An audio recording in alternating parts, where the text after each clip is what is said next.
Good evening, everybody, and welcome to the Metal Magdalene with Jet right here on Metal Messiah Radio. Tonight we have a special guest with us.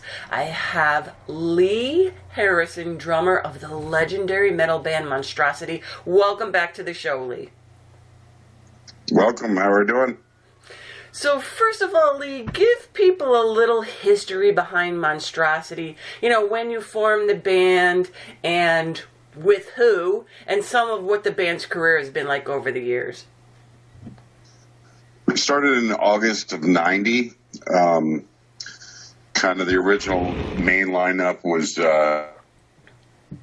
three of the ex-members of Malevolent at the time. It was myself and Mark Van Erp, who actually had been in Cynic on the original lineup when they were a thrash band and not a jazz band.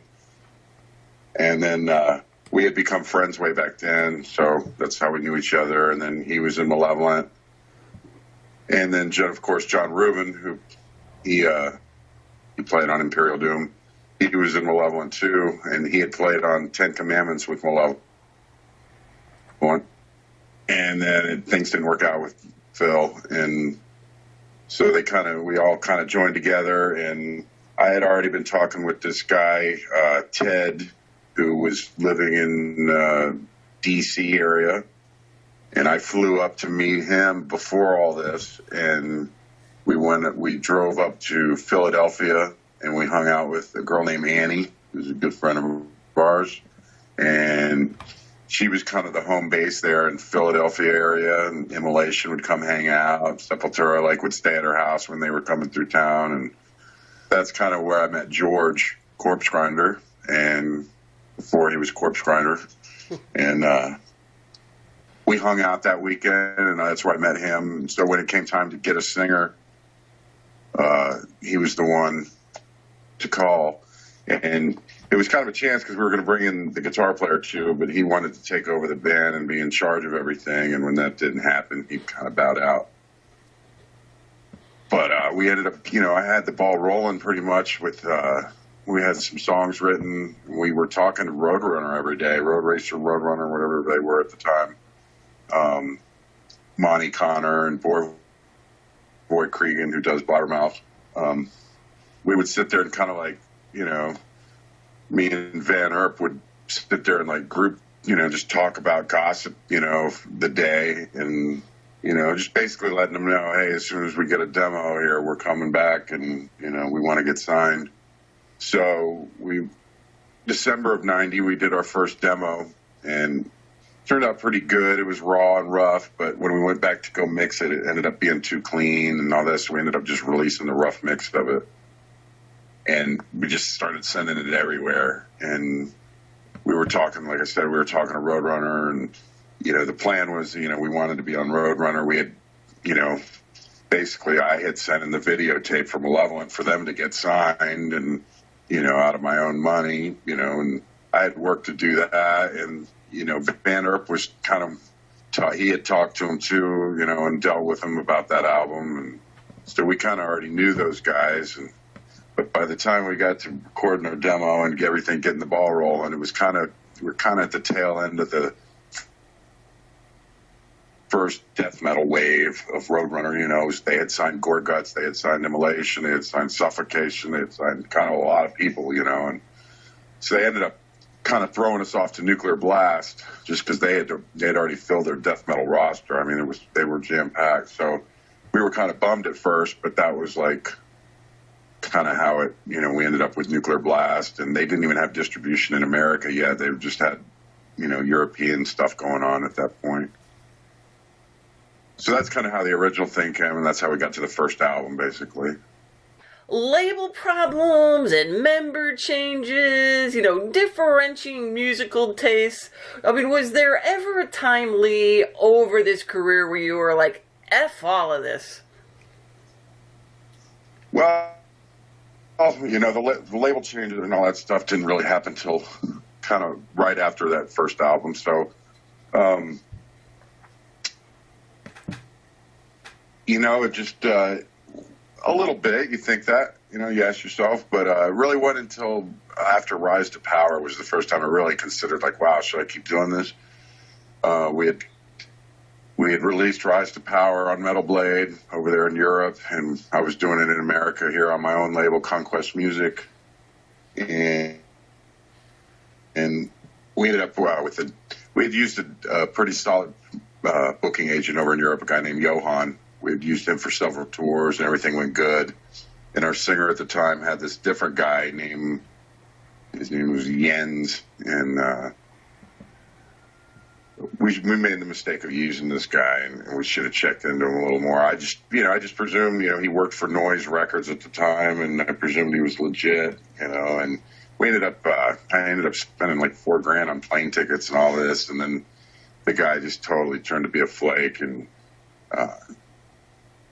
we ended up coming home after like 4 shows because he wasn't paying the bands. He wasn't paying any, he was basically trying to bankroll this tour off of our own, using our own money, instead of, as a promoter, booking agent, you kind of got to have a little bit of your own capital to start with. It's one thing, everybody wants to get paid at the end, but to start a tour and stuff like that, booking agents and stuff, they have to have it together a little bit. Anyway, long story longer. So that's kind of how, like, the first time that I really had, and this guy Dave from Canada, a good friend of mine who I didn't know at the time, but he wrote me this long letter, about how I needed to keep going with Monstrosity and how he just found out about the band and he loves it and this and that. And it was kind of that, and then right at the time we got this offer for 33 shows in 33 days, and we actually had just jammed with Brian Werner, who's the singer for Vital Remains, and the band room, and I was like, wow, it wasn't too bad. So we ended up doing the tour with him, and ended up keeping the band going. Long story longer, and that was the time where it was kind of like up in the air if I was going to keep going, because we were just, after that tour from Rise to Power era, it was just so, stressful, and it was kind of defeating the way we were portrayed in the deal. I don't know if it was German language barrier or whatever, but Metal Blade, more or less, the German crew, Michael Trenger, who was my buddy and who had championed us, there at Metal Blade Europe. He was kind of our guy, and like he had dealt with us in Nuclear Blast, but he worked at Nuclear Blast before that, so that's kind of how I knew him. So he was our guy, but long story longer, the way, I don't know what it was, but we more or less, it was like, losing money for bands is no fun, It's like, well, wait a minute here, why?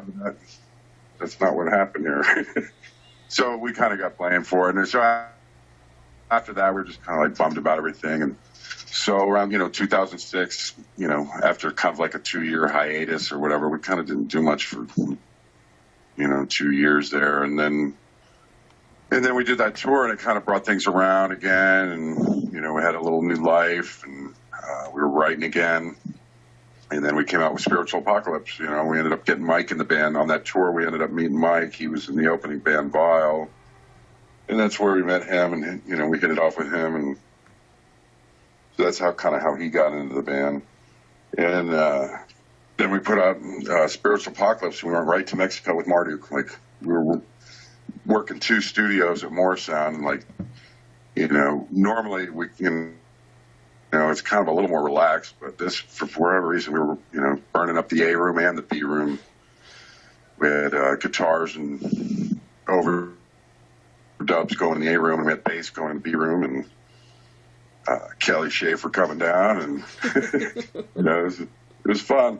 So that album turned out to be really good. We were happy with the sound of that album, and the songwriting turned out real good. And we just didn't tour enough for it. We had kind of just done the big tour, so it didn't make sense to kind of do another one right back to back. So we did some U.S.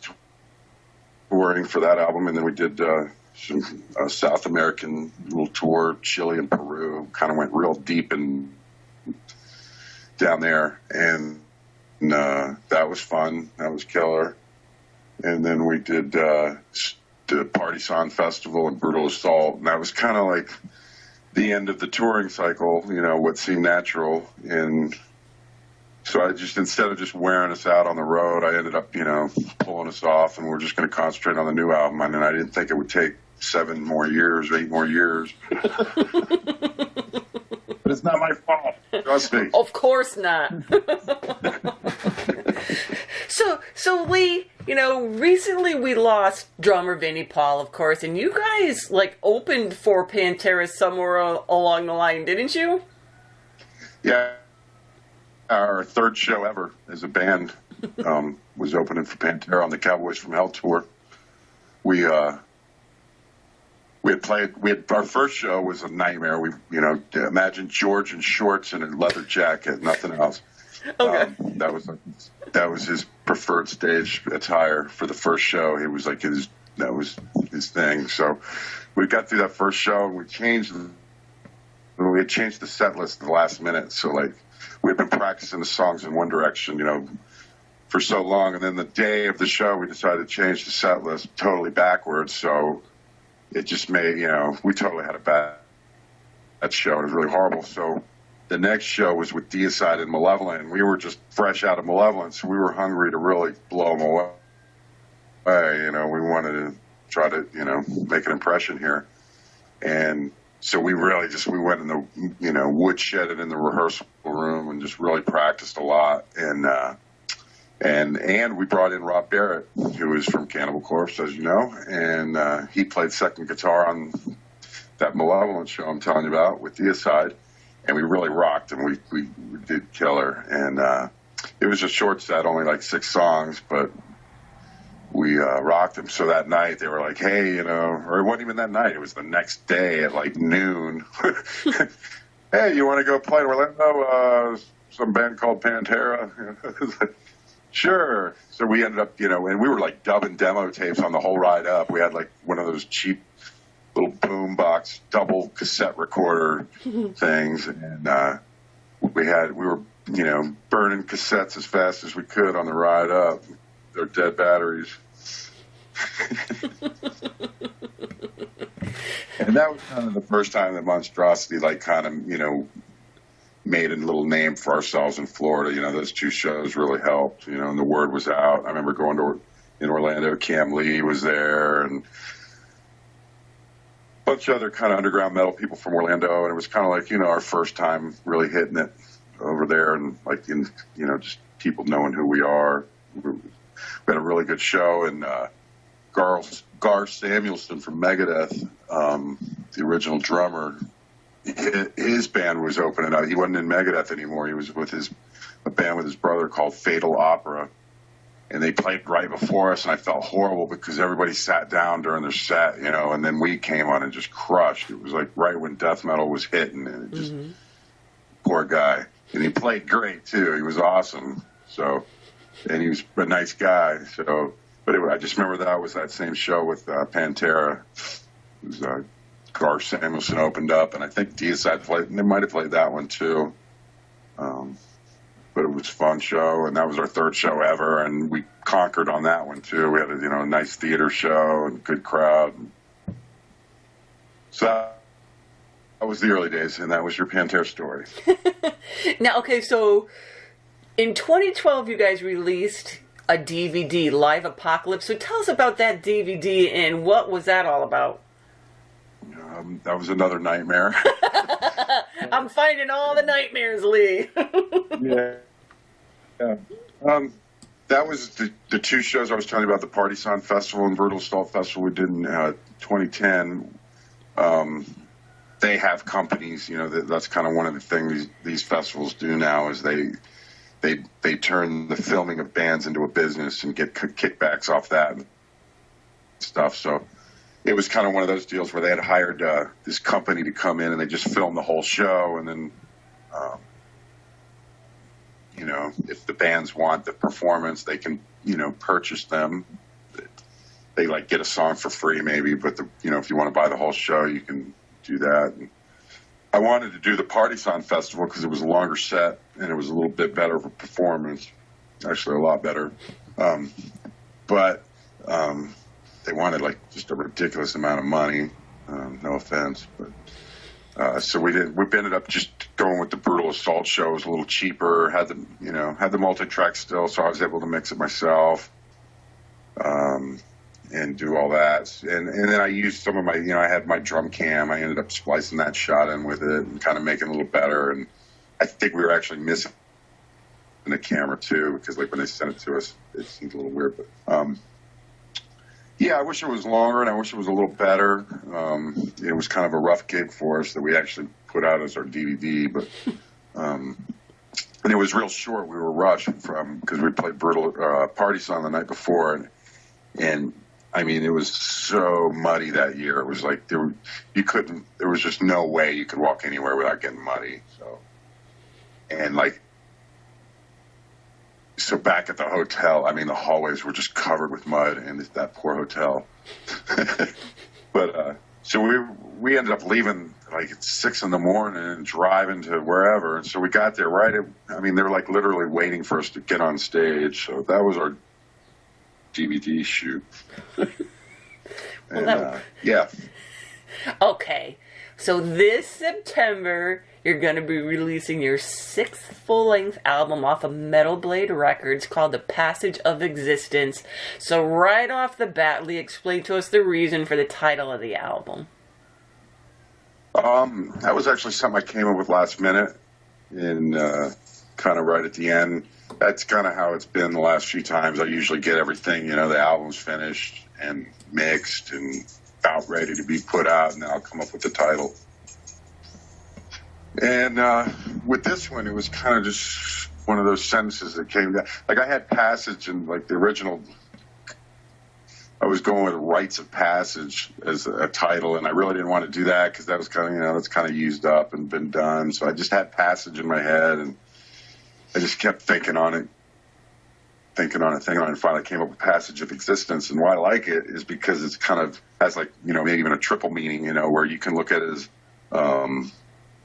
the passage of existence is like you're traveling from point A to point B. You can look at it as like the passage of existence, like it's dying, kind of, that's passing. It's a passage, I guess. And then, what was the other one? Good. Basically, I forget the third one, but there's a third one.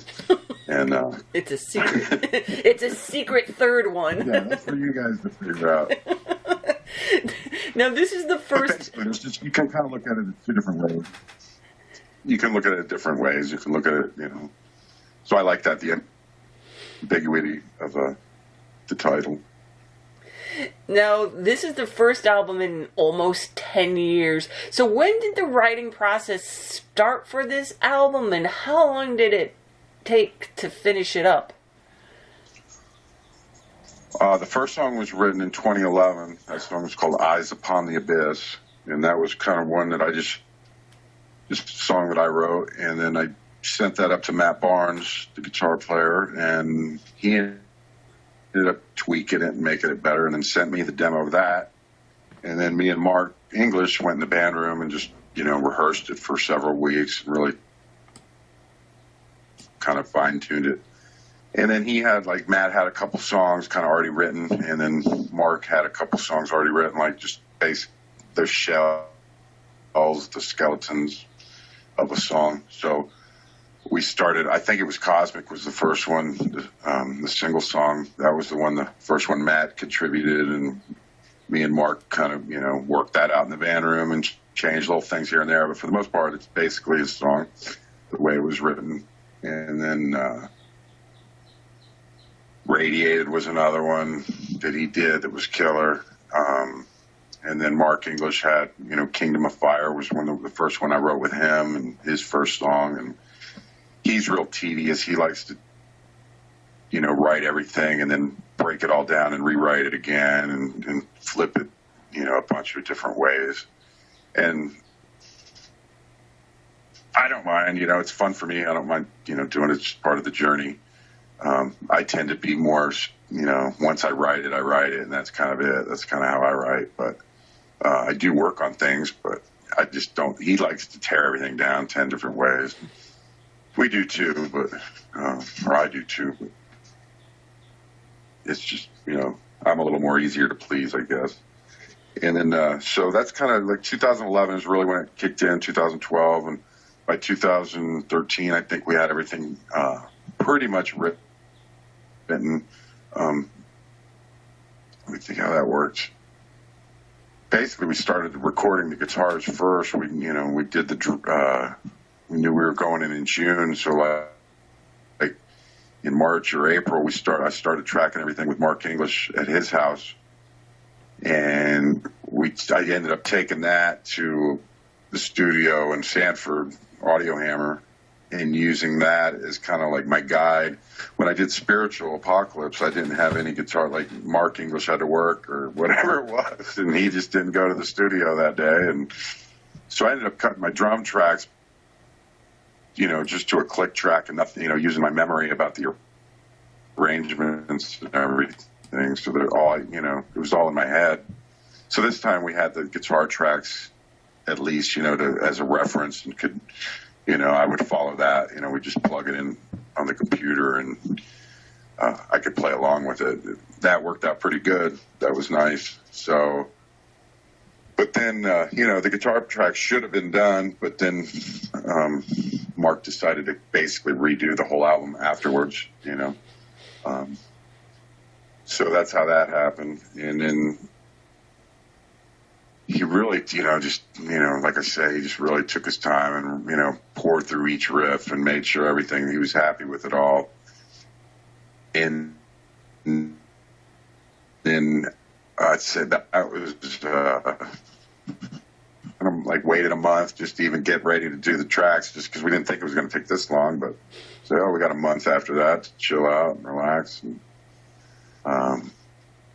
so it was about a year later when we were doing bass tracks, and Pajoni was driving out from Daytona, Orlando area, and pretty much every week, and we would do like 2 songs in each session, and really focus. In the past, it was like he was saying in an interview recently I watched, he ended up, for the last 2 albums, both times his bass tracks have been all in one day and one long 12-hour session. And, it becomes, tedious on him, and he doesn't get the chance to do what he wants. So for this album, and the drums for that matter, we just had a different setup as far as the studio goes. Usually it's just a block out day, 12 hours, long days. When we did the drums in Sanford, we worked a different deal. It was a set amount of price for a week's time, and it was a lot more relaxed. And we went in there and we spent like 2 days just getting the tones, and we were changing cymbals around, record a little bit, listen, change cymbals, record a little more, and then compare back and forth and see what you like better, see what's good. So and I've never had the time to do that in Morris Sound, because you're paying by the hour, and usually 4 hours is the most that you spend getting tones, So this album was different in that respect too. So the drums, we really, had time to make sure the tones were good. That's why the drums sound so powerful. Those toms were just hitting because we spent so long fooling around with them. And then, like I said, with the bass, he's so used to doing everything in one day and not being prepared enough, because we've, used the bass as a last minute thing. And so with this album, we focused on the bass. There's a lot, the bass lines tend to be their own thing. In the past, like with In Dark Purity, I know Kelly Conlon was kind of upset with how loud the bass was. The bass was buried, and this and that. But Jim Morris told us at the time, he's like, you guys, he's playing basically what the guitar is playing. So if you just turn that up, you're basically adding the bass frequencies, and it's just muddying up your mix. That's what he told us at the time. He says, if your bass player plays some different parts, plays counter rhythms, and, you're still in key, everything's still in the same key, so it all works, but you can turn the bass up more and have a little more dynamics and a little more going on too. It sounds good, so we kind of, with this album, we really focused on the bass more and making sure the bass worked, and something we could turn it up. And so the bass is a little more prominent on this album. And me and Mark English, we really worked with him. I did most of it, but Mark English helped too. Like the song "The Hive," he did in particular. We really just spent time creating those bass lines and making sure they were going to work and making sure that everything had its own little place. And it was cool. So he had a lot more time to do his thing. He was happier. So that's August of what would it be? I don't even know. 2016. And then we had a short Florida run, 3 shows. We did Sanford, Tampa, and Miami. And at the end of that, we ended up going to Obituary Studio in Gibsonton. And we did vocal tracks for the album there at John Tardy's house, essentially. And their little back room studio out back they have. And the reason for that was just because we really didn't have a studio and a vocal booth, set up. I mean, we could have tried to do it, but it just seemed, they had offered and they had already been set up for it. So it just seemed like a good thing. And to, go over to Obituary's house and record vocals seemed like a good idea. And that's what we did. And then thinking that, okay, yeah, now we're finally through. Okay. So, Mark's still tweaking the guitars at this point. Everything, the vocals recorded, basses recorded, everything's pretty much done. And, Mark just kept tweaking and tweaking the guitars, working on a lead here, working on this. And, I got this to do and I got that to do. And I'm still working on this. And it's like, come on, send it, because basically once he was going to finish the tracks, we would send that off to Mark Lewis.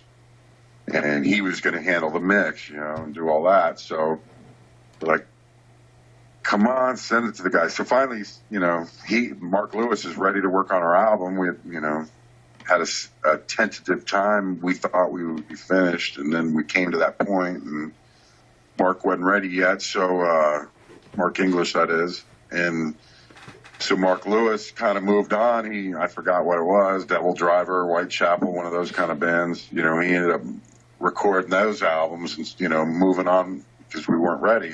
Can't blame him for that. So finally, Mark gets ready and he sends in the guitar track, all the separate tracks or whatever that this guy's going to mix. And, well, I'm not going to be able to get to your album until April, so, oh, geez. Okay, so we had, a couple more months, waiting just to get the mix started even. So we had to wait for that. Finally, we get the mix started. That took probably 2 months by the time we got it all hashed out and, finalized and figured out. And then then we got into the artwork. And with that, we were originally going to use our singer Mike, as you know, as an artist, and does artwork. He's a little more gory than what we would normally do. But we went ahead and we had him do some pieces.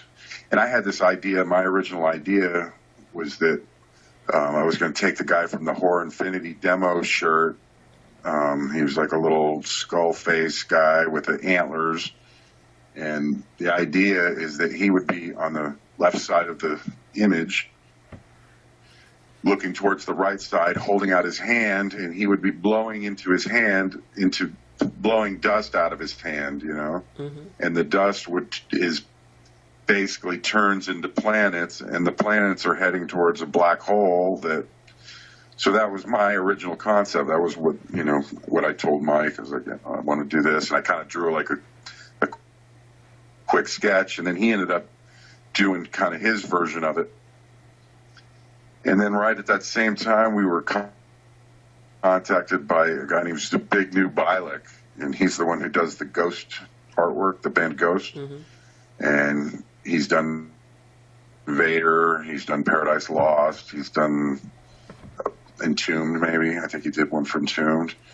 Anyway, so he's a legitimate cover artist, and he contacted me. He was like, hey, I'm a big fan, I'll give you a great price. I want to do your artwork. I was like, great, cool, awesome. So we're like, okay, yeah, I gave him we sent him what Mike did, and I told him the idea that I had, my original plan, my original idea, and we didn't hear from him. Another month goes by. Hey, man, what's going on? I look on his Facebook, and he's, in Africa for a month, and then he gets back. Oh, when I get back from Africa, I'll be working on it. So, all right, cool. We're ready to go here.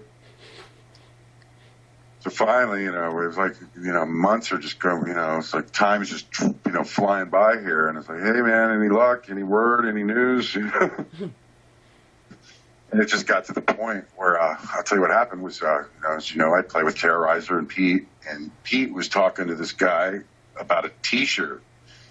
And he was talking a deal with some guy, I guess he was in Indonesia, and they're all talking about the shirt. And he showed me the shirt, and he's like, "Oh, it was actually pretty cool." I was like, "Wow, that's good. Hey, man, we should use that for an album cover." He's like, "Yeah, let me talk to the guy. We'll add some soldiers. We'll add this. We'll add some, a little more, another tank or whatever it was, and we'll make the album cover." So sure enough, like the next day, he came back with this, finished art. And I was like, "Oh, cool. Yeah, hey, man, you got to give me that guy's name." So he ended up giving me the guy's name, and turned out to be a blessing, man. We were totally saved just because, we thought we were going to be working with Zbigniew and all this. And we had that. And by this time, we could have gone with Mike's original artwork, but we kind of, the idea was we were going to take it one step further and, have somebody hand paint it. That was, like a Seagrave type artist. So when we found Tim Bull, that's the artist's name, I was just so relieved. And he's been so awesome. I can't, he was so quick. Too, he came back, my idea that, I know it's mine because, he couldn't have had it before then. He came back within like 4 days with the album cover finished, Wow. So that solved my problems. He was he was a big savior with this album, just because, we've done several shirt designs since then, and he fixed up the logo for me, and because it was had blurry edges and stuff, and just, he's been great. And I just, real happy about that. That turned out to be a good thing, in the end, because I just, I don't hang out with artists, it's not like I got Dan Seagrave down the street or Andreas Marshall who can just whip something up for me, so I have somebody in my pocket now that I can work with, and he really, I just tell him my idea and bam, he comes out with it, so it's not like I have to go back 3 or 4 times or do any of that. So that was so once that nightmare was over with, then we were on to the next, and it just got down to dealing with the record labels and handling all this stuff. We had to take time to figure that out because we wanted to, kind of present it to them in a finished product. We didn't want to give them, piecemeal it to them and give it to them one, part by part. We wanted to have everything finished. Here it is. It's ready to go. Oh, this is it. So that kind of took longer to get all that and figure out whether Metal Blade was going to take the album or not. They had the option for one more according to our contract. And we had some other major independent labels contacting us about doing deals. And we had a bunch of smaller labels that were bugging me every other week, it seemed like. And I just kept telling them, hey, man, until we figure out what's going on with Metal Blade, they have the first option, and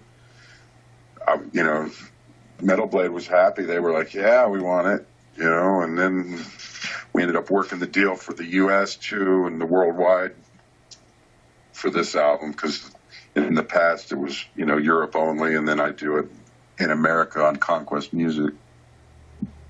So with this album, we figured we'd check out Metal Blade and see what they could do with it worldwide, and really try to get the band on a bigger level, push, a little more of a chance, a little more risky, just because, we're, you end up being, a little band in a big sea, because they got so many bands, you kind of worried, but I tell you what, they've done great so far. Definitely no complaints.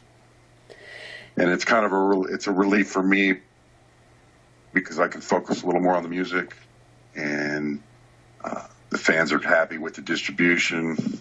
Just good. It's a good thing, I think after all these years, it's kind of a relief that we don't have to worry about the distribution part of it. Because when we did our first album, Nuclear Blast America was actually Relapse Records, and I love Matt, and they did get the album out, but like they did 0 interviews for the whole, first album. And it was like, back then I was like, well, I can do this, if you're just going to put the album out, I can do that. So it's nice now to have it set up where, we got people behind us and they know what they're doing and everything's together, and I don't have to worry about that stuff. And now, Lee, getting more into the album, tell us a little bit about the album itself now. What are some of, like, the lyrical views? What are some of the topics that the songs cover? Well, Cosmic Pandemia, that one's kind of like I call it a space virus that is heading towards the Earth and kind of revolves around that. A little more spacey themes. Radiated, it's kind of self-explanatory. The Proselygeist, that was my baby. That was the last song written for the album. That was kind of my thing. That last minute, it kind of happened with Dark Purity too. In the last minute, we ended up bringing in Dust to Dust and All Souls Consumed. Those were kind of the last 2 pieces brought to the record, and it was kind of one of those things where you're like, oh, I'm so glad we did this, because the songs turned out great. And so it was kind of one of those things where the Proselygeist was a song like that, where I wanted to go ahead and finish it and get it on this album instead of wait for another album. It seemed like the last piece of the puzzle. And the word is based, it's based off proselytize, which is to preach, and then Geist, ghost, so it's kind of like a evil ghost that preaches is kind of the theme on that song. And that's one of my favorites personally, just because it's my baby, like I said, and Matt Barnes really stepped up to the plate on the solos on that one. They're just off the charts. Eyes Upon the Abyss, that was kind of look into the future and see what's going on. The Hive, that's kind of like, basically, the bees and stuff mentality applied to humans, in a way. Slaves to the Evermore is about, I guess you could say it's about being locked up forever, going to jail for life. I'm pretty happy with the album for sure, just because we, like I said, we spent so much time on it and just made sure everything was the way we wanted, and it came out, it worked out. And fortunately, Mark Lewis and Jason Sukoff at Audio Hammer understand what we're trying to do, so they're really, like the first mix was pretty good. It didn't really change that much. The bass was the main thing we worried about more than anything, just because Johnny loves a cranked bass, and we do too, and we had spent so much time, but we had to find the right balance, because you don't want to step on the guitar, so we had to kind of tweak it a little bit. But for the most part, those guys came in knowing exactly what we wanted and delivered it to us. It's not like we had to tell somebody and explain it to them, and we're trying to do this. That's kind of it, but not really. No, these guys know what they're doing. And how would you describe the music on the album for people looking to purchase the album? What can they expect, Lee? Well, it's a little more based on the songwriting aspects of Monstrosity and not so focused on showing off and just speed for the sake of speed. I think the next album, there'll be a little more speed-based. But for this album, we focused on writing just meaty songs, and songwriting is the key with this album. That was what I focused on more than trying to, like I said, just showing off chops for the sake of showing off chops. I focus more on, what the guitar's doing, instead of me worrying just about what the drums do all the time, and what what I'm doing, kind of looking to see what the bass is doing, what's the guitar doing, what can I do to enhance that instead of just playing some fancy rudiment to show off. So that's kind of how I approach this album. It's a little, not trying to show off, more about the songwriting and just making it heavy.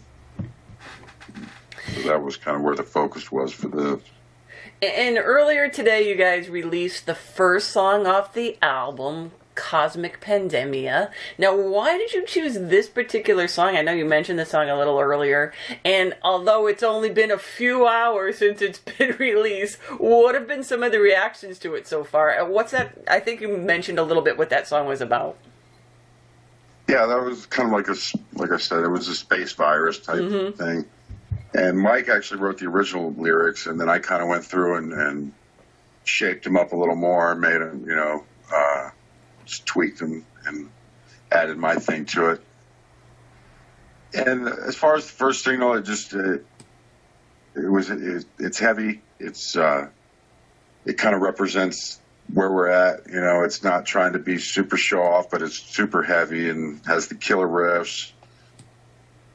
And it just made sense that's kind of how we're playing the set, like the first 3 songs in a row or the way they are on the album. That's kind of how we're practicing them, and it just seems like that flow worked. And yeah, we're happy with it for sure. And now, do you guys plan on doing like videos or anything like that from this album?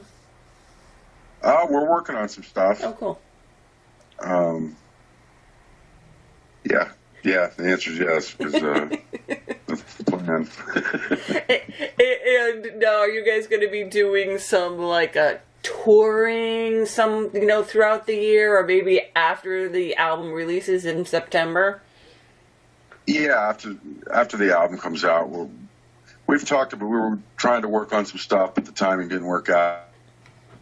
So we have nothing confirmed yet, but we're definitely working on some stuff. And now, Lee, I know you're also involved in Terrorizer as well, so what's going on with those guys?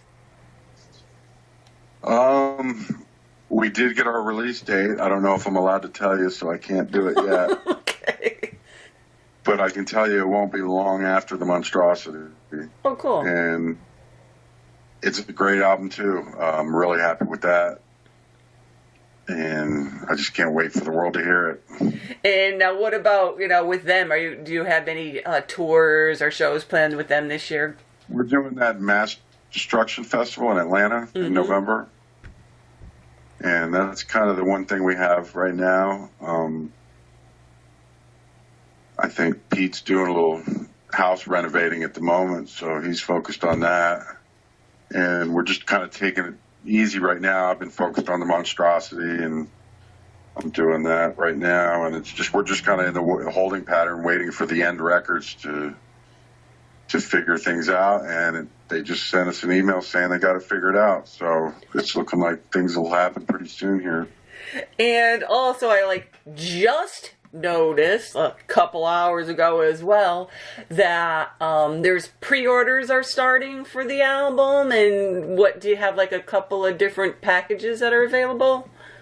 Yeah, they're doing the CD shirt bundle thing, and then they got at least 4 or 5 different kind of vinyls, the color vinyl, blue and marble and all this stuff. So yeah, and that started today, and so we'll see. I took a nap, so I don't know the reaction yet.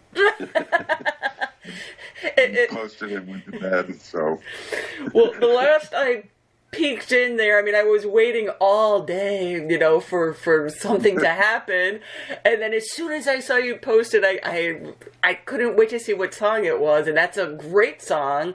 The last I looked, there was 300 people on there already, and I didn't see one bad reaction. I think everybody's, after waiting for such a long freaking time, Lee, I think everybody is just super excited, and when they heard the song, they know that you guys didn't go into some weird direction that sometimes happens with bands that we love. So we're pretty happy about that. Hey, Lee, do you have a favorite song off of this album? I guess Slaves to the Evermore. Mm-hmm. And then was that? Those two in particular. Was that? Those two in particular. Was that the one that you said that you wrote kind of at the last minute? The Proselytes was. Slaves to the Evermore was another one where it was like kind of my baby, and there's a great middle part that I have to it, and it's kind of a little more experimental, but it rocks. I love it. and the whole album does, really. I think every time I listen to it, I kind of like I have like a new favorite song every time I listen to it. The last time I listened to it, I really like The Hive, the story behind it's kind of cool, and just the way it's written and the different, parts in it. It's interesting, and it stood out a lot for me, I think. Cool.